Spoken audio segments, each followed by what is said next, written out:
ప్రియమైన సహోదరి సహోదరులారా, ఇక్కడ మనం పవిత్ర పూజా బలులు ఉన్నటువంటి లోతైన అర్థమును గ్రహించాలి. పవిత్ర పూజా బలిని మనం గౌరవించాలి. పవిత్ర పూజా బలిని మనం ప్రేమించాలి.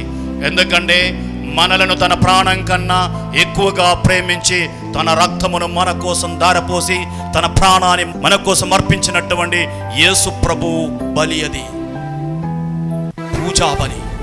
కాబట్టి ఆ పూజా బలిని మనం గౌరవించాలి. ఆ పూజా బలిని మనం ప్రత్యేకముగా ప్రేమించాలి.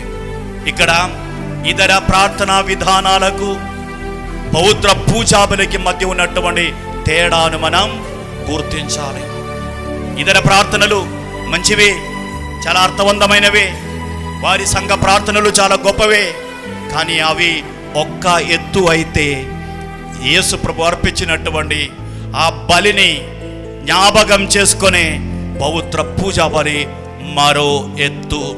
పవిత్ర పూజా బలి అన్ని ప్రార్థనల కంటే గొప్ప ప్రార్థన. పవిత్ర పూజా బలికి సాటి లేదు, పోటీ లేదు, అద్వితీయమైనది. ఈ ప్రపంచంలో ఎవరు పొందలేనటువంటి రక్షణను పవిత్ర పూజా బలి ద్వారా మనం పొందగలుగుతాం.